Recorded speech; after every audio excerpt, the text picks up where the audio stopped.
If you watched our previous episode, you are familiar with ruled surfaces. And now you're probably wondering, could be anything more exciting than ruled surfaces? Yes, it could. Doubly ruled surfaces. Today, we're going to talk about hyperboloid structures. To complement this episode, we made a series of tutorials of how to model Volgograd Arena using Python scripting in Revit and Dynamo. You can find all the links in the description below the video. Let's start from introducing the building, or buildings in this case. Today, we are traveling to Russia to see two buildings separated by over 1,000 kilometers and 120 years.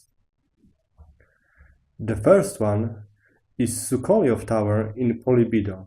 It's the first hyperboloid structure ever built.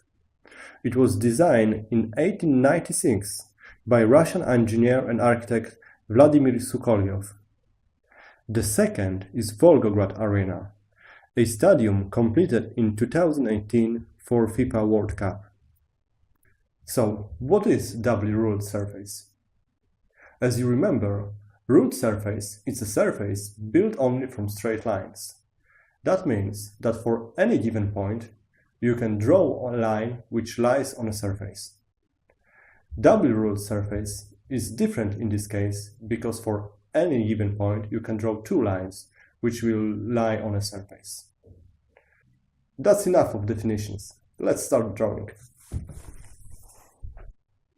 First, I draw a few elements of the surface to emphasize its properties.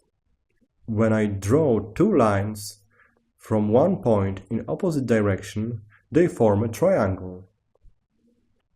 Triangle is a very stable shape structure-wise. And for this reason, you would see double ruled surface used quite often in design of towers and skyscrapers. When I finish this drawing, the second important feature becomes apparent. It is a diagonal pattern of the surface. You may be wondering why diagonals are any good. The answer is again in triangles.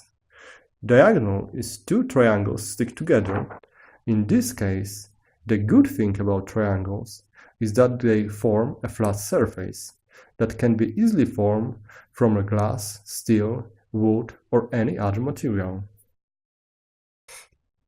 I will finish this episode by drawing Volgograd Arena. If you are interested in scripting, you can read my tutorial for modeling this stadium using Python in Dynamo and Revit. Links for the tutorials are in the description.